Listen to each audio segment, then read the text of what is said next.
من الشیطان الرجیم بسم اللہ الرحمن الرحیم ومن يرغب عن ملة إبراهيم إلا من سفه نفسه وَلَقَدِ اصْطَفَيْنَاهُ فِي الدُّنْيَا وَإِنَّهُ فِي الْآخِرَةِ لَمِنَ الصَّالِحِينَ۔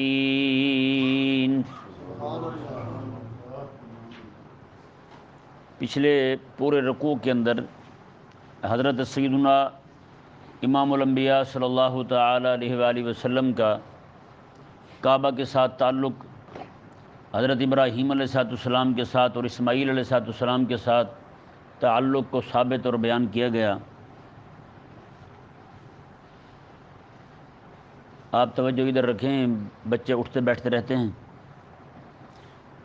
تو اس رکوع کے اندر اللہ تبارک و تعالی نے یہود اور نصارہ کو تنبیہ فرمائی، کیونکہ یہودی اس وقت بھی یہی کہتے تھے، آج بھی یہی کہتے ہیں۔ وہ کہتے ہیں کہ یہودیت ہی اللہ تبارک و تعالی کے ہاں پسندیدہ دین ہے، اور نصارہ بھی یہی کہتے تھے کہ اللہ تعالیٰ کے ہاں پسندیدہ دین وہ نصرانیت ہے۔ تو اللہ تبارک و تعالیٰ نے ارشاد فرمایا کہ تم ایک طرف تو تعلق جوڑتے ہو ابراہیم علیہ السلام کے ساتھ، اور دوسری طرف تم یہودیت اور نصرانیت پر اٹکے ہوئے ہو، حالانکہ ملت ابراہیم جو ہے، ابراہیم علیہ السلام کا جو دین ہے، وہ ایک وقت میں اگر موسیٰ علیہ السلام کو ماننا ملت ابراہیم تھی، اور دوسرے وقت میں ملت نصرانیت جو ہے، یعنی کہ عیسیٰ علیہ السلام کے دین کو ماننا ملت ابراہیم تھی، تو اب رسول اللہ صلی اللہ علیہ وسلم تشریف لا چکے ہیں، تو اب امام الانبیاء علیہ السلام کو ماننا اور آپ علیہ السلام کا کلمہ پڑھنا یہ ملت ابراہیم ہے ہیں۔ اب اسی پر اڑے رہنا، اسی پر اٹک جانا، اور جناب اسے دائیں بائیں نہ ہونا، رب تبارک و تعالی نے فرمایا یہ تو تمہارا طریقہ ہی ٹھیک نہیں جی۔ اس آیت مبارکہ کے اندر رب تبارک و تعالی نے ایسے لوگوں کو احمق اور بیوقوف قرار دیا ہے۔ کیا قرار دیا ہے؟ احمق قرار دیا ہے۔ جنہیں رب تبارک و تعالی احمق قرار دے، انہیں کو بندہ دانا کہے، بتائیں جی مومن ہے وہ بندہ؟ وہ مومن تو نہیں ہے نا، ہیں؟ رب تبارک و تعالی نے ارشاد فرمایا وَمَن يَرْغَبُ عَن مِّلَّةِ إِبْرَاهِيمَ إِلَّا مَن سَفِهَ نَفْسَهُ، اور فرمایا اور جو کوئی بندہ ملت ابراہیم سے یعنی ابراہیم علیہ السلام کے دین سے منہ پھیرے، ان کی ملت سے منہ پھیر لے، الا من سفہ نفسہ، فرمایا کہ وہ تو خود اپنے آپ کو بیوقوف رکھ رہا ہے، اپنے آپ کو بیوقوف رکھ رہا ہے، اپنے آپ کو بیوقوف کر رہا ہے، احمق بنا رہا ہے اپنے آپ کو۔ اللہ تعالیٰ نے ارشاد فرمایا وَلَقَدِ اصْطَفَيْنَاهُ فِي الدُّنْيَا، اور ہم نے ابراہیم علیہ السلام کو اس دنیا میں چن لیا ہے، ہمارے چنیدہ پسندیدہ ہمارے مصطفیٰ ہیں ابراہیم علیہ السلام۔ اور فرمایا یہ نہیں کہ صرف دنیا میں ہی وہ ہمارے پسندیدہ ہیں، نہ نہ نہ، وَإِنَّهُ فِي الْآخِرَةِ لَمِنَ الصَّالِحِينَ، اور آخرت میں بھی ہماری بارگاہ کے خاص لائق بندے ہیں وہ۔ وَإِنَّهُ فِي الْآخِرَةِ لَمِنَ الصَّالِحِينَ، دنیا میں بھی کامیاب اور آخرت میں بھی کامیاب ہیں وہ ہیں۔ آج لوگ صرف دنیا کی کامیابی چاہتے ہیں۔ کیا چاہتے ہیں؟ دنیا کی کامیابی چاہتے ہیں۔ وہ کامیابی اصل میں تو کامیابی ہے نہیں، وہ تو کھانے پینے کے ایک طریقے ہیں، وہ جو 4 پیسے کما کے روٹی کھا لی کھلی ڈلی، تو اس سے کون سا جناب کامیابی پا لی ہے اس نے؟ کامیاب بندہ رب کے ہاں کون ہے؟ اب ابراہیم علیہ السلام کو دیکھ لیں آپ، زندگی ساری آپ کی کیسی رہی ہیں؟ ایک بیوی چھوڑی ہوئی ہے شام میں، دوسری مکہ میں چھوڑی ہوئی ہے جی۔ ایک بیٹا جو دعائیں مانگ مانگ کے رب تعالیٰ سے لیا ہے، اتنی عمر ہو گئی، بیٹا ملا، بیٹے کو اپنے سے علیحدہ کر دیا رب تبارک و تعالیٰ کے حکم پر، ہیں کہ نہیں؟ بیٹے کو اپنے سے علیحدہ کر دیا، اور اس طرح کر کے رب تبارک و تعالیٰ نے انہیں وہ آگ میں بھی چلے گئے، پھر آگ میں ڈالے جا رہے ہیں ابراہیم علیہ السلام۔ اتنی تکلیفیں اٹھائیں، گھر میں بھی مخالفت، اپنے علاقے میں بھی، شہر میں بھی، پورے ملک میں مخالفت، حکومت مخالف، فوج مخالف، پولیس مخالف، خود نمرود مخالف ہیں جی۔ پھر اپنا ملک ہی چھوڑنا پڑا، اپنا وطن ہی چھوڑنا پڑا۔ عراق بابل جو ہے علاقہ، جو آپ کا ابراہیم علیہ السلام کا علاقہ ہے، وہ علاقہ ہی چھوڑنا پڑا۔ آپ ملک شام آ گئے ہجرت کر کے ہیں۔ زندگی ساری آپ کے ایسے گزری، اور آپ کے بچے جو ہیں حضرت سارہ پاک رضی اللہ تعالیٰ عنہ، وہ فلسطین میں رہ رہی ہیں، جسے اس وقت شام کہتے تھے، وہاں پہ رہ رہی ہیں حضرت اسحاق علیہ السلام کی اماں جان، اور حضرت اسماعیل اور ان کی اماں مکہ مکرمہ میں رہ رہی ہیں، اور روزانہ بلا ناغہ اللہ تبارک و تعالی جنت سے ان کے لیے براق بھیجتا ہے، روزانہ بلا ناغہ براق آتا ہے۔ حضرت سیدنا ابراہیم علیہ السلام جو ہیں اس براق پر سوار ہو کر جناب روزانہ بلا ناغہ اس گھر والی کو پتہ چلے بغیر انہیں بھی پتہ نہیں چلتا، روزانہ بلا ناغہ وہاں سے یہاں آتے ہیں اور حضرت اسماعیل علیہ السلام کو اور ان کی والدہ کو مل کے یہاں سے واپس چلے جاتے ہیں۔ کہ نہیں سمجھ آیا مسئلہ؟ اس سے یہ بھی ثابت ہوتا ہے بندی کی بیوی ہو ہیں تو اس کے ساتھ بندہ تعلق پورا رکھے۔ کہ نہیں سمجھ آیا مسئلہ؟ ہاں، اس کے حقوق جو بنتے ہیں نا شرعن وہ بھی پورے کرتا رہے، ہاں یہ نہیں کہ ایک کی طرف ہو جائے اور ادھر ہی پڑا رہے وہ ہیں۔ اور اس سے یہ بھی ایک بہت بڑی بات معلوم ہوئی کہ حضرت ابراہیم علیہ السلام کے متعلق ایک بات میں آپ کے سامنے رکھنا چاہتا ہوں۔ حضرت اسماعیل علیہ السلام کی جب شادی ہو گئی نا، آپ کا نکاح ہو گیا، تو ایک دن اس وقت بعد میں پھر آپ نے کم کر دیا، حضرت ابراہیم علیہ السلام نے آنا بہت زیادہ کم کر دیا تھا، اور مصروفیات آپ کی بن گئی تو پھر آپ آتے نہیں تھے۔ تو ایک دن تشریف لائے تو حضرت اسماعیل علیہ السلام کہیں گئے ہوئے تھے، دروازے پہ دستک دی، اندر سے مائی صاحبہ آئیں تو ابراہیم علیہ السلام اندر تشریف لے گئے، آپ نے بتایا نہیں کہ میں وہی ہوں ہیں۔ آپ وہاں آئے تو آپ نے پوچھا کہ آپ کے شوہر کہاں ہیں، اس مائی صاحبہ سے پوچھا، مائی صاحبہ نے کہا کہ وہ شکار پہ گئے ہوئے ہیں۔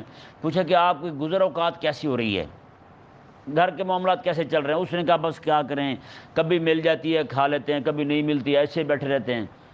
حضرت ابراہیم علیہ السلام جانے لگے تو آپ نے فرمایا کہ آپ کے شوہر اسماعیل آئے نا، انہیں میرا سلام کہنا اور انہیں یہ کہنا کہ اپنے گھر کی چوکھٹ بدل لیتا ہوں، اپنے گھر کی چوکھٹ بدل لیتا ہوں۔ حضرت اسماعیل علیہ السلام جب واپس آئے تو گھر سے ان کو ابراہیم علیہ السلام کی خوشبو آئی ہیں۔ بیٹا بھی وفادار وہی ہوتا ہے کہ ابے کے جانے کے بعد خوشبو بھی محسوس کر لے ہیں۔ ابا سامنے بیٹھا ہے ابا سامنے بیٹھا ہے، بیٹا جناب سگریٹ پی رہا ہے تو کسی نے کہا نا کہ تو ابے کے سامنے سگریٹ پی رہا ہے، کہتا ہے اس کو کون سی آگ لگ جاتی ہے ابا یہ ہے کون سا یہ جل جائے گا بیٹھا ہوا ادھر، تو کیا تکلیف ہے ابے کو بتائیں بھائی۔ اب ایسے ہو گئے ہیں۔ تو حضرت اسماعیل علیہ السلام خوشبو سے پہچان گئے کہ ہمارے ابا جی یہاں تشریف لائے تھے۔ آپ نے اپنی گھر والی سے پوچھا کہ یہاں کوئی آئے تھے؟ انہوں نے کہا ہاں ایک بابا جی آئے تھے، بزرگ تھے، تو انہوں نے کہا جی پھر کیا ہوا؟ انہوں نے کہا جی وہ بیٹھے یہاں، تو انہوں نے مجھے پوچھا کہ آپ کا گزارا کیسے ہوتا ہے؟ تو میں نے کہا ایسے ایسے ہوتا ہے۔ پھر انہوں نے جاتے ہوئے کچھ کہا بھی تھا، انہوں نے کہا جاتے ہوئے کیا گئے تھے کہ گھر کی چوکھٹ بدل لینا ہیں۔ انہوں نے اسی وقت بیوی کو کہا کہ تجھے طلاق ہو اور تو یہاں سے تشریف لے جا سکتی ہے وہ سمجھ گئے کہ انہوں نے ناشکری والی بات کی ہے، کبھی مل جاتی ہے کبھی نہیں ملتی بات تو سچی تھی۔ فرمایا کہ پھر بھی جو اہل اللہ ہوتے ہیں نا ان کے گھر میں اتنی بات بھی ناپسندیدہ ہوتی ہے، اتنی بات کرنا بھی۔ اب بتائیں بھائی ہمارے گھروں میں عورتیں جو ہیں جناب سارا کچھ پاس ہونے کے باوجود جب بھی شوہر واپس آئے گا ایسے گلے میں اڑ کے پڑیں گی جیسے جناب وہ پتہ نہیں 500 سال سے بیچاری بھوکی پڑی تھی، ہے یا نہیں؟ آج کل کی خواتین تو راضی ہوتی نہیں۔ کریم آقا صلی اللہ علیہ وسلم نے خطبہ ارشاد فرماتے ہوئے فرمایا تھا، میرے آقا علیہ السلام نے عید کے خطبے میں خطبہ دیا آقا علیہ السلام نے، تو عید والے دن نا عورتوں کو بھی آنا لازم تھا۔ فرمایا جو عورتیں عید پڑھیں گی وہ پڑھیں گی، جو نہیں پڑھ سکتی وہ بھی آئیں، یعنی جو عورتوں کے خاص دن ہوتے ہیں ان دنوں میں عورتیں باہر آئیں، عید والے دن بھی، اور باہر آ کر بیٹھیں، دور بیٹھے کرتی تھی خواتین، وہاں جا کے آقا علیہ السلام مردوں کو خطاب کر کے نماز پڑھا کے عورتوں کے پاس تشریف لے گئے۔ وہاں آقا علیہ السلام نے انہیں واضح فرمایا، آقا علیہ السلام میں نے دیکھا ہے جہنم کے اندر عورتوں کی زیادہ کثرت ہے، عورتیں زیادہ ہیں جہنم میں۔ انہوں نے کہا یا رسول اللہ ہمیں کیا ہوا کہ ہم زیادہ ہیں جہنم میں؟ آقا علیہ السلام نے فرمایا کہ تم اپنے خامدوں کی ناشکری کرتی ہو، اپنے خامد کی ناشکری کرتی ہو۔ بتائیں آج کتنی عورتیں ہیں؟ بخاری شریف میں حدیث پاک ہے، آقا علیہ السلام نے فرمایا کہ تم عورت کو ساری چیز لے کے دیتے رہو، جب بھی لڑائی پڑے گی نا اس نے یہی کہنا ہے تو نے آج تک کیا ہی کیا ہے میرے لیے یہ فلاں چیز میری فلاں نے لے کے دی ہے، فلاں چیز فلاں نے لے کے دی ہے پیسے آپ دیتے رہیں گے، اس نے جو بھی چیز خریدنی ہے نا میکے سے جا کے خریدنی ہے، وہاں سے لے کے آئے گی، پیسے آپ کے ہوں گے، نام لگے گا میرے بڑے پان نے لے کے دیے مجھے، ہیں وڈا بھن جو ہے اسے سلام کرنے پر راضی نہ ہو، وڈا بھن جو ہے اسے پانی پلانے پر راضی نہ ہو، کبھی کوک سپرائٹ نہ پوچھے بڑے بھن نے، ہیں تو جناب وہ سارا کچھ اسی نے لے کے دیا ہے، کما کما کے بیچارہ وہ خرچ ہو گیا، ہیں ہے یا نہیں ایسا؟ لیکن بڑا بھن جو ہے وہ پھر بڑا بھن ہی ہے، سیدھے منہ دیکھ کے بات ہی نہ کرے تو بڑا بھن وہ لے کے دے رہا ہے۔ تو یہ عجیب احمقانہ سوچ ہے، پتہ نہیں ایسا کیوں کرتی ہیں آخر، یہ عورتوں کی طبیعت میں داخل ہو چکی یہ بات۔ کریم آقا علیہ السلام نے اس وقت فرمایا میں کہ یہ ناشکری کرتی ہیں اپنے خامد کی، تو اس لیے اب ہوا کیا کہ حضرت اسماعیل علیہ السلام نے طلاق دے دی۔ اب کچھ عرصے بعد پھر حضرت ابراہیم علیہ السلام تشریف لائے، آپ جب آئے تو تشریف لے گئے گھر، اپنے بیٹے کے گھر تھا، تو مائی صاحبہ جو ہیں انہوں نے جناب دیکھا تو فوراً پہچان گئی کہ یہ حضرت اسماعیل علیہ السلام کے ابا جان ہیں، کیونکہ وہ میرے آقا علیہ السلام کی دادی بننے والی تھی نا جی، وہ ایسی تھوڑی دادی بننے والی تھی، اللہ تبارک و تعالیٰ نے پھر نور دیا ہوا تھا، ہیں تو وہ پہچان گئی۔ تو انہوں نے نا حضرت ابراہیم علیہ السلام آپ دیکھیں اپنے بیٹے کے گھر میں آ کر بھی نا سواری سے نیچے نہیں اترے، سواری کے اوپر ہی بیٹھے رہیں، وہیں پہ جناب حضرت وہ مائی صاحبہ جو ہیں حضرت اسماعیل علیہ السلام کی زوجہ محترمہ، انہوں نے کہا کہ ابا حضور آپ تھک گئے ہوں گے تو آپ کی جو ہے میں سر دھو دیتی ہوں اور داڑھی مبارکہ بھی دھو دیتی ہوں، وہیں بیٹھے بیٹھے ان کی داڑھی بھی دھو دی اور سر بھی دھو دیا ہیں۔ اور ابراہیم علیہ السلام پوچھنے لگے کہ آپ کی گزر اوقات کیسی ہوتی ہے؟ اس نے کہا مالک کا بڑا ہی فضل ہے مالک کا بڑا ہی فضل ہے۔ یہ جب کہا نا تو حضرت اسماعیل علیہ السلام آئے، پہچان گئے کہ ابا جی آئے تھے، اس بار بھی نہیں تھے اسماعیل علیہ السلام گھر، جب آئے پہچان گئے کہ ہمارے ابا جی آئے تھے تو فرمانے لگے کہ کوئی آئے تھے گھر؟ انہوں نے کہا ہاں بزرگ آئے تھے، تو ایسا انہوں نے کہا جاتے ہوئے کچھ کہہ بھی گئے ہیں؟ انہوں نے کہا ہاں یہ کہہ گئے ہیں تمہارے گھر کی چوکھٹ اچھی ہے اسے سنبھال کے رکھنا، تمہارے گھر کی چوکھٹ اچھی ہے اسے سنبھال کے رکھنا۔ اب بتائیں جی والدین کیسی کنائے میں بات کر رہے ہیں، کیسی اشارے میں بات کر رہے ہیں، یہاں ابا 500 بار بات کر دے سیدھا کہ میں تجھے یہ کہہ رہا ہوں، مجال ہے بیٹے کو سمجھ آ جائے، ہیں بعد میں یہی کہتے ہیں مجھے سمجھ نہیں آئی تھی، مجھے تو وہی سمجھ آئی تھی جو میری سمجھ کی بات تھی، مجھے آپ کی بات تو سمجھ ہی نہیں آئی، نعوذ باللہ من ذالک۔ تو اللہ تبارک و تعالیٰ نے کامیابی کسے قرار دیا جی؟ ابراہیم علیہ السلام کی زندگی ساری جو ہے ایسی دقتوں میں اور پریشانیوں میں گزری، لیکن مجال ہے کبھی آپ نے اپنی زبان پر ایسا لفظ لایا ہو جس سے ناشکری کا اظہار ہوتا ہو، ہیں اور اتنے جناب معاملات، اور روزانہ جناب ہزاروں بندے آپ کے دروازے پہ پڑے ہوتے تھے روٹی کھانے کے لیے، ہزاروں بندے، ہیں کبھی نہیں آتا نا کوئی بندہ تو آپ 10 میل سفر کر کے آپ کے اپنے گھر سے 10 میل ادھر سفر کرنا، 10 ادھر، 10 ادھر، 10 ادھر، مہمان ڈھونڈتے تھے جا کے، ہیں کوئی بندہ لے کے آتے اسے کھانا کھلاتے تھے۔ اور مزے کی بات یہ ہے آج بھی فلسطین کے اندر حضرت ابراہیم علیہ السلام کا مزار شریف ہے، ہیں جی آج بھی وہاں پہ روزانہ بلا ناغہ صبح کو، دوپہر کو، شام کو 3 وقت 10,000 سے زیادہ بندے ایک وقت میں کھانا کھاتے ہیں، 10,000 سے زیادہ بندے کھانا کھاتے ہیں۔ اور وہاں یہ نظام نہیں جیسے داتا صاحب ہیں وہاں لائن لگا کے کھڑے ہیں، چاول وہ والے جناب توبہ نعوذ باللہ بندہ کھائے تو میدے اندر سے گالیاں دے بندے کو، ہیں ایسے چاول یہاں بانٹتے ہیں۔ کتنے ہزار کی دیگ ہوتی ہے؟ 6-7 ہزار کی دیگ ہوتی ہے، اور اس دیگ میں چاول کیا ہوتے ہیں؟ ایک پرات جتنے چاول ہوتے ہیں، ایک تھالی جتنے چاول ہوتے ہیں، اور وہ دیگ بھی چھوٹی سی چھوٹے پیٹ والی ہوتی ہے۔ میں نے کہا اس سے تو بندے کا پیٹ بڑا ہوتا ہے، ہیں کہ نہیں ہوتا؟ چھوٹی سی دیگ اٹھا کے وہ جناب وہاں رکھی ہوتی ہے، ایسے ٹھگ پرلے درجے کے چور بیٹھے ہوئے ہیں، اور جو دال پکائیں گے وہاں وہ پکائیں گے پتہ نہیں کیا کرتے ہیں، نعوذ باللہ من ذالک، ایسے ٹھگ ہیں۔ اور وہاں حضرت ابراہیم علیہ السلام کے مزار شریف پر جو کھانا پیش کیا جاتا ہے لوگوں کو، ہیں 10,000 سے زیادہ بندے کھانا کھاتے ہیں، اور مجال ہے جناب کسی بندے کو ہاتھ اٹھا کے مانگنا پڑے، ہر چیز اس کے سامنے رکھی جائے گی۔ یہ ابراہیم علیہ السلام کا، میں نے کہا قربان جائیں، زندگی ساری رب تعالیٰ کی مخلوق کو کھلاتے رہے، اور آج تک بھی اللہ تبارک و تعالیٰ ان کے صدقے میں لوگوں کو کھلا رہا ہے۔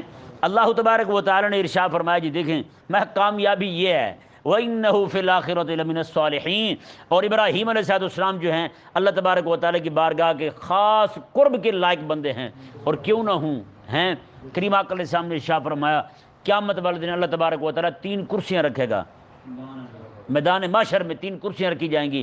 فرمایا کہ اللہ تبارک و تعالیٰ اپنی شان کے مطابق، جیسے اس کی شان ہے، جیسے اس کی فضیلت ہے، اسی کے مطابق اللہ تبارک و تعالیٰ درمیانی کرسی پر تشریف فرما ہوگا۔ ایک کرسی پر اللہ تبارک و تعالیٰ حضور فرماتے ہیں مجھے بٹھائے گا، اور دوسری طرف والی کرسی پر اللہ تبارک و تعالیٰ ابراہیم علیہ السلام کو بٹھائے گا، اور آقا علیہ السلام نے میں قیامت والے دن میدان محشر کے اندر سب سے پہلے جسے جنت کا حلہ پہنایا جائے گا وہ ابراہیم علیہ السلام، ابراہیم علیہ السلام ہیں۔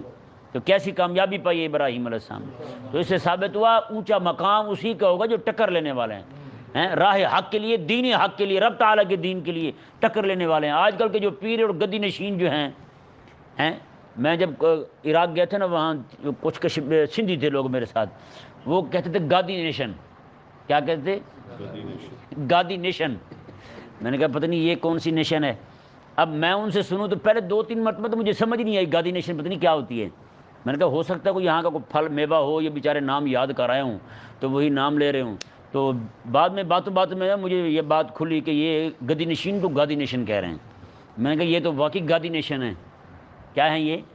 گادی نیشن ہے۔ آج کتنے گادی نیشن ہیں جو چپ کر کے بیٹھے ہوئے ہیں، دین حق پہ آندھیاں چل رہی ہیں، رسول اللہ علیہ السلام کی گستاخیاں ہو رہی ہیں، آقا علیہ السلام کے نکاح پہ اعتراض ہو رہے ہیں، وہ کتے بھونک رہے ہیں جو ہیں ہی ننگے تڑنگے، گائے کا پیشاب پینے والے کتوں کو بھی اعتراض ہے، بتائیں ان کی کتیاں تک بھونک رہی ہیں۔ رسول اللہ علیہ السلام کے نکاح پہ اعتراض ہے انہیں، وہ نکاح جس نکاح کے کریم آقا علیہ السلام خود فرماتے ہیں۔ آقا علیہ السلام نے فرمایا کہ جبریل امین علیہ السلام میرے پاس آئے اور ایک انہوں نے ریشمی کپڑا لیا ہوا تھا، ریشمی کپڑے کے اندر ایک تصویر تھی، آقا علیہ السلام وہ میں نے دیکھی تو وہ حضرت عائشہ کی تصویر تھی۔ کہا کہ یا رسول اللہ صلی اللہ علیہ وسلم میں یہ جنت سے یہ تصویر لایا ہوں، اللہ تبارک و تعالی یہ چاہتا ہے اس عائشہ کا نکاح آپ کے ساتھ کر دے۔ بتائیں بھائی، جن کا نکاح رب کروائے حضرت عائشہ کے ساتھ، رسول اللہ علیہ السلام کی نہیں، رسول اللہ کی پسند بعد میں ہے، میرے رب نے پسند پہلے کیا ہے۔ رب تبارک و تعالی جن نے پسند فرمایا میرے حبیب کریم علیہ السلام کے لیے۔ اور کسی بھی زوجہ کے پاس، کسی بھی ام المومنین کے پاس حضور ہوتے نا، ان کے بستر میں حضور تشریف فرما ہوتے، وحی نہیں آتی تھی سوائے حضرت عائشہ صدیقہ کے۔ حضرت عائشہ صدیقہ رضی اللہ تعالیٰ کے بستر میں بھی حضور آرام فرما ہوتے، جبریل امین علیہ السلام وحی لے کے آ جاتے۔ بتائیں جی۔ اور آقا علیہ السلام خود فرماتے ہیں، آقا علیہ السلام نے ارشاد میں جیسے سارے کھانوں میں میرے نزدیک پسندیدہ ترین سرید ہے نا، سرید چوری کو کہتے ہیں، وہ گوشت کے شوربے میں جو لقمے ڈبو کے اور نرم بنا کے کھاتے ہیں، خیر برگر کھا رہے ہیں تو پھر چوری کیسے ہمیں اچھی لگے؟ سرید کھایا کریں یار، بچوں کو بھی عادت ڈالیں، وہ بڑی اچھی ہوتی ہے، شاید حضور کی پسندیدہ ہے۔ تو وہ آقا علیہ السلام میں جیسے سارے کھانوں میں سرید جو ہے وہ پسندیدہ ہے نا، آقا علیہ السلام میں اسی طرح کر کے ساری عورتوں میں، بیویوں میں میرے نزدیک عائشہ اسی طرح پسندیدہ ہے۔ تو وہ عائشہ صدیقہ رضی اللہ تعالیٰ عنہ جن کا نام ہی یہ ہو حبیبہ حبیب رب العالمین۔ مزے کی بات دیکھیں، حضرت عائشہ صدیقہ رضی اللہ تعالیٰ عنہ جب کسی کو خط لکھواتی تھی نا، اپنا نام یوں لکھواتی تھی کہ من حبیبت حبیب رب العالمین، میں یہ رب کے حبیب کی حبیبہ کی طرف سے خط آ رہا ہے تمہیں۔ بتائیں کیا انداز ہے یار، وہ کتنی عظیم خاتون ہوگی جنہیں یہ انعام ملا کہ رب کا جو پیارا ہے نا اس کی پیاری ہے وہ خاتون۔ ان کے بارے میں کوئی بکواس کرے کتا منہ کھولے، ان کے بارے میں وہ جناب رنڈیاں بھونکیں، ہندوستان کی مشرکہ عورتیں جن کے اپنے جناب شوہروں کا پتہ نہیں۔ میں نے تفسیر ناموس رسالہ میں لکھا ہے نا، ایک عورت تھی، اس کی شادی ہو کے آئی تو اس کے کوئی 4-5 دیور تھے۔ ایک دن اس نے اپنی ساس سے پوچھ لیا، اس نے کہا اماں یہ تو بتاؤ میرا شوہر کون ہے؟ یہ تو جو بھی جلدی آ جاتا ہے کام پہ وہی کام شروع کر دیتا ہے، میری تو سمجھ سے بالا تر ہے۔ اس نے کہا جا بیڑا غرق ہو تیرا۔ اس نے کہا میرے شوہر کے اتنے بھائی تھے، 8-9 تھے، اور زندگی سارے جٹے رہے، مجھے پتہ نہیں چلا کون ہے مجھے نہیں پتہ چلا میرے والا کون ہے۔ تو میں نے تو کبھی اعتراض نہیں کیا تھا، نہ بھی کبھی بات کی تھی، صبر سے رہی تھی میں۔ صبر کرو، اسی میں بھلائی ہے تمہارے لیے۔ میں نے کہا جن کو ایک کی شادی ہو جائے اکاؤنٹ سب کے ہی کھل جائیں، نکاح ایک کا ہو، شادی ایک کی ہو، پھیرے ایک دے اور پھیرے سارے لگاتے رہیں، ان کتوں کو بھی اعتراض ہو۔ اور کس کے نکاح پہ اعتراض ہو؟ امام الانبیاء علیہ السلام کے نکاح پہ اعتراض ہو۔ چوڑے اتنی حیا نہیں ہے تم میں، اتنے کمینے ہو گئے ہو، اتنے بڑے بغیرت ہیں۔ بتائیں بھائی، یہ سمجھ نہیں آتی، جو خود ننگے تڑنگے پڑے ہوں وہ بھی بھونک رہے ہیں، کن پہ؟ رسول اللہ علیہ السلام کی ذات پہ بھونک رہے ہیں، جو ساری کائنات کی عورتوں کی، پوری دنیا کی عورتوں کی عزت اور ناموس کے محافظ بن کے آئے ہیں یار۔ میرے آقا علیہ السلام نے تو کافر عورتوں کو بھی مارنے سے منع کیا ہے، کافر عورتوں کو بھی مارنے سے، مشرکہ عورتوں کو بھی مارنے سے منع کیا حضور نے۔ اور یہ لوگ آج ان ذلیلوں کو عزت ملی ہے رسول اللہ علیہ السلام کی وجہ سے ہیں، ورنہ یہ حال کرتے جس طرح یہ جناب بھونکتے ہیں، ہماری مسلمان خواتین کے برقعے نوچ رہے ہوتے ہیں، ان کی عزتیں اچھال رہے ہوتے ہیں، مسلمان تو ایسے نہیں کرتے ان کی عورتوں کے ساتھ۔ یہ سکھ ہی تھے حرامی، انہوں نے ہزاروں عورتوں کی چھاتیاں کاٹ کے، ہزاروں عورتوں کی چھاتیاں کاٹ کے ڈھیر لگائے ہوئے تھے، صرف چھاتیوں کے ڈھیر لگائے ہوئے تھے، اور ڈھول کی تھاپ پر بھنگڑا ڈال رہے تھے۔ بتائیں یہ جب پاکستان بنا اس وقت ہوا سارا۔ آج میرے ملک کا ہیں عاشق سکھ جو ہے، یہ ان سکھوں کو راستے دے رہا ہے، راہداریاں دے رہے ہیں۔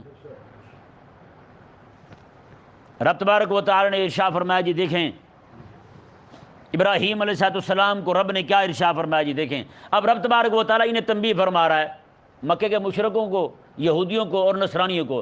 میں یہودیوں تم یہودی پہ اٹک کے بیٹھے ہو، نصرانی تم نصرانی پر اٹک کے بیٹھے ہو، اور مشرکوں تم شرک پر اٹک کے بیٹھے ہو، اور تینوں اپنا تعلق جوڑتے ابراہیم علیہ السلام کے ساتھ۔ میں ابراہیم علیہ السلام کا کردار دیکھو، رب تبارک و تعالی نے ارشاد فرمایا اذ قال له ربه اسلم، اللہ تعالی نے فرمایا کہ ابراہیم کے رب نے ابراہیم کو کہا تھا اسلم، مسلمان ہو جا، مسلمان تھے، مسلمان ہو جا۔ کیا مطلب؟ میرے حکم پہ سر جھکاتا رہ، مسلمان ہے، سر جھکاتا ہے، آگے بھی جھکاتا رہ، ہیں؟ یہ تحصیل حاصل نہیں ہے، یہ مزید دوام اختیار کرنے کے لیے حکم دیا جا رہا ہے۔ تو فرمایا ابراہیم نے کیا کہا تھا؟ کوئی دیر لگائی تھی؟ کو کہا تھا سوچوں گا؟ نہ کالا، ابراہیم علیہ السلام نے فوراً کہا اسلمت لرب العالمین، وہ سارے جہانوں کو جو روٹی دینے والا ہے نا، سارے جہانوں کو جو پالنے والا ہے، اس کے لیے میں نے اپنا سر بھی جھکا دیا، اپنا ماتھا بھی جھکا دیا۔ اسلم تو میں نے جھکا دیا اپنے آپ کو سارے جہانوں کو پالنے والے کی بارگاہ میں، بس میرا سر نہیں اٹھ سکتا اس کی بارگاہ میں۔ رب تعالیٰ نے فرمایا ابراہیم علیہ السلام نے تو ایسے مانا تھا، تم کیسے مان رہے ہو؟ تم اٹک کے بیٹھے ہو یہودیت پہ، نصرانیت پہ اور شرک پہ، تم بتوں کے سامنے پلتھی مار کے پالتی مار کے بیٹھ گئے ہو تم، کیسا تم نے مانا ہے؟ میں یہ تو دین نہیں ہے میرے ابراہیم کا، میرا دین، میرے ابراہیم کا دین، میرے ابراہیم کی ملت تو یہ ہے کہ رب کا جو بھی حکم آئے گا مان جائیں گے۔ میرے ابراہیم کی دی ہوئی ملت، میرے ابراہیم کا دین، دیا ہوا دین یہ ہے۔ موسیٰ علیہ السلام کھڑے ہو کہیں قولوا لا الہ الا اللہ، یہ کہو اللہ کے علاوہ کوئی الہ نہیں ہے، موسیٰ علیہ السلام کی زبان سے سنیں تو مان جائیں۔ عیسیٰ علیہ السلام کھڑے ہو کے لا الہ الا اللہ کہیں تو مان جائیں، اور جب میرے حبیب آگے کہیں لا الہ الا اللہ تب بھی مان جائیں۔ یہ میرے ابراہیم کا دین ہے، یہ میرے ابراہیم کا دین ہے۔ کیونکہ موسیٰ علیہ السلام جب کہیں گے لا الہ الا اللہ کہو، اپنی طرف سے نہیں کہیں گے، رب کا کہا ہوا کہیں گے۔ جب عیسیٰ علیہ السلام کہیں گے لا الہ الا اللہ کہو، اپنی طرف سے نہیں کہیں گے، رب کا کہا ہوا کہیں گے۔ اور جب میرے حبیب کہہ رہے ہیں لا الہ الا اللہ، یہ بھی تو اپنی طرف سے نہیں نہ کہہ رہے، یہ بھی رب کا کہا ہوا کہہ رہے ہیں۔ تو پھر رب کا کہا ہوا ماننا، رب کا ہر کہا ہوا ماننا، یہ ابراہیم کا طریقہ ہے۔ تو پھر ابراہیم علیہ السلام کا دین تو یہی تقاضا کرتا ہے، جب رب کی طرف سے لا الہ الا اللہ کہا جائے، وہ چاہے زبان موسیٰ علیہ السلام کی ہو، چاہے عیسیٰ علیہ السلام کی ہو، یا پھر محمد عربی صلی اللہ علیہ وسلم کی زبان ہو، تو پھر مانو تم، مانو تم۔ اسلمت لرب العالمین، میں نے اپنے رب کے سارے جہانوں کے پالنے والے کی بارگاہ میں نے اپنا سر چکا دیا ہے۔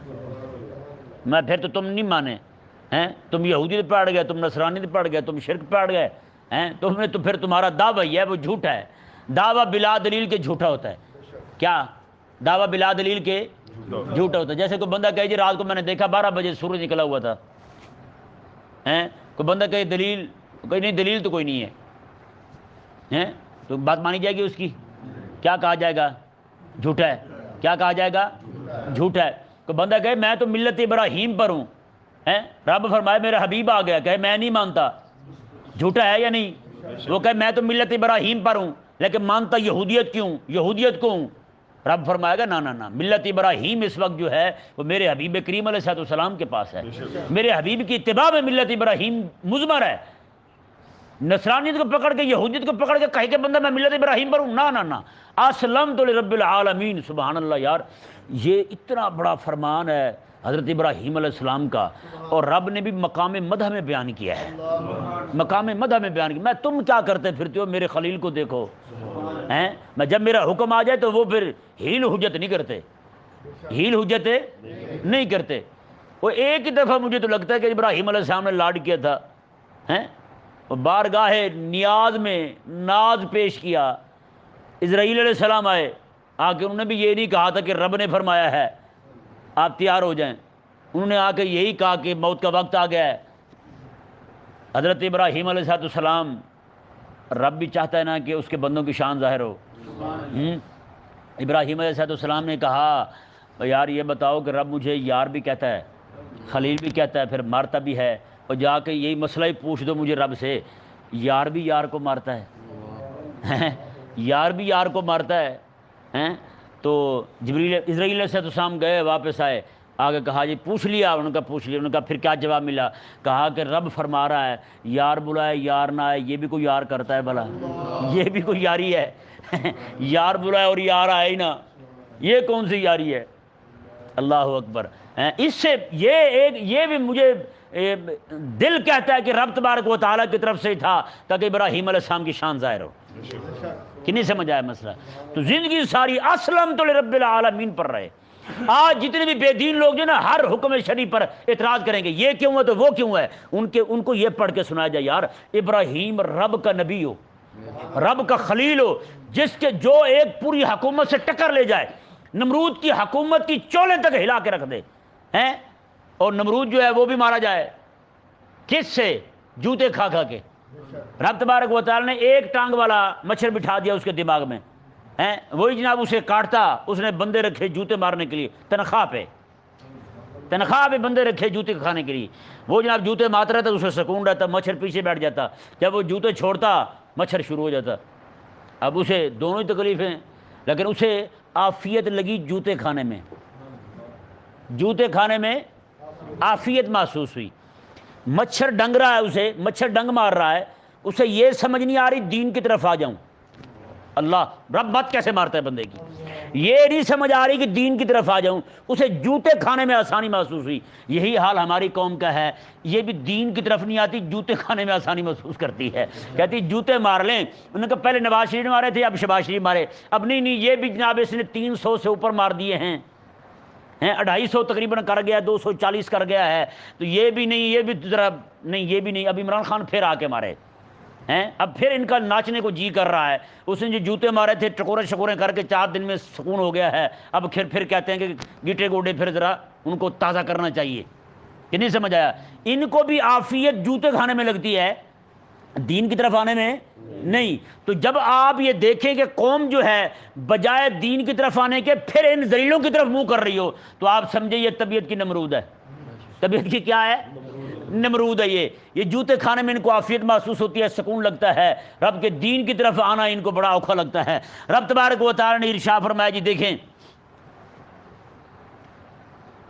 وَوَصَّىٰ بِهَا إِبْرَاهِيمُ بَنِيهِ وَيَعْقُوبُ، فرمایا کہ ابراہیم علیہ السلام نے اپنے بیٹوں کو، اب ہوا یہ اباق علیہ السلام نے فرمایا نا کہ ابراہیم علیہ السلام کا دین تو وہ ہے جو ہمارے پاس ہے، نعوذ باللہ انہوں نے کہا یہ جھوٹ ہے، یہ جھوٹ ہے۔ اور ابراہیم علیہ السلام نے وصیت کی تھی اپنے بیٹوں کو، یعقوب علیہ السلام نے اپنے بیٹوں کو وصیت کی تھی کہ میں تم نے اسلام پر ہی رہنا ہے، تم نے کس پہ رہنا ہے؟ اسلام پر ہی رہنا ہے۔ یہودیوں نے کہا یہ بھی جھوٹ ہے، کیونکہ انہوں نے کہا اسلام نہیں یہودیت، نصارہ نے کہا اسلام نہیں نصرانیت ہیں۔ رب تبارک و تعالی نے ارشاد فرمایا، انہیں جواب دیا، میں وصّیٰ بہا ابراہیم بنیہ و یعقوب، ابراہیم علیہ السلام نے اپنے بیٹوں کو اور یعقوب علیہ السلام نے اپنے بیٹوں کو وصیت کی تھی۔ کیا وصیت کی تھی؟ یا بنیہ، اے میرے بیٹو، ان اللہ، بے شک اللہ نے اصطفیٰ لکم الدین، تمہارے لیے دین کو پسند کیا ہے۔ تمہارے لیے کسے پسند کیا ہے؟ دین کو پسند کیا ہے۔ اب یہودیت اور نصرانیت نہیں چلے گی، اب صرف محمد عربی کا دین چلے گا، یہی تمہارے لیے پسند کیا ہے۔ اور آگے کیا کہا؟ فَلَا تَمُوتُنَّ إِلَّا وَأَنْتُم مُسْلِمُونَ، ابراہیم علیہ السلام نے کہا تھا اگر اس وقت اسلام موسیٰ علیہ السلام کو ماننا ہو تو پھر موسیٰ علیہ السلام کو مانتے ہوئے مرنا، اگر اس وقت اسلام عیسیٰ علیہ السلام کو ماننا ہو تو عیسیٰ علیہ السلام کو مانتے ہوئے مرنا، اگر اس وقت اسلام محمد عربی کو ماننا ہو تو محمد عربی علیہ السلام کو کلمہ پڑھتے ہوئے مرنا۔ یہ اسلام ہے۔ فلا تموتن الا وانتم مسلمون، تو تم نے مرنا ہے اس حال میں کہ تم مسلمان ہو، مسلمانی کی حالت میں مرنا ہے۔ کس حالت میں مرنا ہے؟ مسلمانی کی حالت میں مرنا ہے۔ امام اہل سنت امام احمد رضا خان رحمہ اللہ، حضرت قلندر علی سہروردی رحمہ اللہ نا، آپ بریلی شریف پڑھتے تھے اور آپ اپنی آنکھوں دیکھا واقعہ بیان کرتے ہیں۔ کہتے امام احمد رضا خان رحمہ اللہ یہ آیہ مبارکہ کی تفسیر پڑھا رہے تھے، صبح صبح کا وقت تھا، ایک مجذوب آ کے بیٹھتا تھا آپ کے درجے میں جہاں آپ سبق پڑھاتے تھے، جی کلاس نہیں درجہ کہتے ہوتے ہیں اسے، کیا کہتے ہیں؟ درجہ کہتے ہیں، یا تعلیم گاہ کہہ لیں، کچھ بھی کہہ لیں۔ تو وہاں پہ بیٹھے سبق پڑھا رہے ہیں تو یہ آیہ مبارکہ پہ گفتگو کی امام احمد رضا خان رحمہ اللہ نے، بھی تم مرو اس حال میں کہ مسلمان ہو، ہیں؟ سبق پڑھا کے گھر چلے گئے تو پیچھے سے وہ مجذوب کو سارے لڑکے چمٹ گئے۔ آپ کو پتہ ہے نا، کوئی بیچارہ کو سیدھا سادہ ہو تو سارے اس کے ساتھ مخول کرتے ہیں۔ انہوں نے کہا یار یہ تو بتا مسلمان مرتے کیسے ہیں؟ اس نے کہا تیری مہربانی ہمیں کچھ جینے دے۔ انہوں نے کہا نہیں آج بتا یار، تو بڑا دانا بندہ ہے، ہیں؟ شغل لگا رہے تھے اس کے ساتھ، بتا تو کہ مسلمان مرتے کیسے ہیں؟ اس نے کہا اچھا۔ وہ گیا جا کے وضو کر آیا، وضو کر کے اس نے کہا لا الہ الا اللہ محمد رسول اللہ، اس نے کہا مسلمان ایسے مرتے ہیں۔ اتنا کہا اور لیٹ گیا، جا کے اسے ہلایا تو وہ تھا ہی نہیں، فوت ہو گیا۔ امام اہل سنت کو پتہ چلا، آپ آئے، آپ نے فرمایا یار تمہیں نا یہ آپ نے صرف پوچھا تھا بتاؤ مرتے کیسے ہیں، اس نے عملاً تمہیں بتا دیا مسلمان ایسے مرتے ہیں۔ قرآن کی تفسیر پڑھتا ہوا تفسیر کے درس میں ہی وہیں پہ بیٹھے ہوئے جناب وضو کیا اس نے، جا کے وضو کر کے آ کے کلمہ پڑھا رسول اللہ کا، دنیا سے جاتا بنا۔ فلا تموتن الا وانتم، اس سے کیا ثابت ہوا؟ بندہ زندگی ساری مرتے دم تک مسلمان رہے، کیونکہ زندگی کا پتہ ہی نہیں۔ کئی لوگ جو ہیں وہ جاتے ہوئے کہتے ہیں ہم مرزائی ہوتے ہیں، ہم قادیانی ہوتے ہیں، چار پیسے لے لیے اور مدد کیے، کہا کہ بعد میں آ کے مسلمان ہو جائیں گے۔ نہ نہ نہ نہ، کیا پتہ یا تم زبان سے نکالو میں مرزائی ہوں، ساتھ ہی موت آ جائے، تم پھر کیا بنے گا؟ فلا تموتن الا وانتم مسلمون، تم مرو اس حال میں کہ مسلمان ہو۔ مطلب کیا ہے؟ زندگی ساری تم نے مسلمان رہنا ہے، ایک لمحے کے لیے بھی کفر کی طرف نہیں جانا تم نے۔ کریم آقا علیہ السلام کا فرمان ہے بندہ اس وقت تک مومن بنتا ہی نہیں ہے جب تک اس کے نزدیک آگ میں ڈالا جانا، اسے کہا جائے آگ میں چلے جاؤ یا پھر مومن رہو، تو آگ میں ڈالا جانا اس کے لیے آسان ہو، مومن ایمان چھوڑنا اس کے لیے مشکل ہو، تو میں بندہ تب مومن بنتا ہے۔ یہاں کیا ہے؟ چند پیسوں کی خاطر ایمان دے رہے ہیں، نعوذ باللہ من ذالک، لڑکیوں کی خاطر ایمان دے رہے ہیں لوگ۔ یہ قادیانی ذلیل کے بچے اپنی لڑکیاں دیتے ہیں، لڑکیاں جناب ایسے چھوڑ دیتے ہیں، لڑکوں کو پھنسائیں اور ان کے ساتھ نکاح کریں اور انہیں قادیانی بنا دیں۔ یہ آفریں کر رہے ہیں، پیسے کی اور لڑکیوں کی آفریں کر رہے ہیں، مسلمان بچوں کو، لڑکوں کو، اور یہ کالجوں میں یونیورسٹیوں میں بہت زیادہ ہو رہا ہے۔ ایک بندے نے پورا کالم لکھا ہے اس پہ اور بڑی ساری تفصیل دی ہے اس نے کہا اتنا اس پہ جناب کام ہو رہا ہے نعوذ باللہ من ذالک، اور انہوں نے کئی ساری مریضہ لڑکیاں داخل کی ہوئی ہیں جس بھی بندے کے ساتھ جناب ان کا کوئی جنسی عمل ہو تو وہ مرد اسے بھی لگ جائے، ایسی ایسی مریض لڑکیاں، اور ایسی دوائیاں انہیں دے رہے ہیں کہ جناب وہ بندہ پھر اس سے منہ پرے کر ہی نہ سکے، ایمان بھی جائے، جان بھی جائے، ہر چیز جائے، عزت بھی جائے، ہر چیز ختم۔ رب تبارک و تعالی نے ارشاد فرمایا، جی دیکھیں، الا وانتم مسلمون، فرمایا کہ تم نے مرنا ہے اسلام کی حالت میں۔ جی اللہ تبارک و تعالی سمجھنے کی توفیق عطا فرمائے۔ یہی مضمون جو آج شروع کیا نا یہی رہتا ہے، کل انشاءاللہ عز و جل آگے پڑھیں گے۔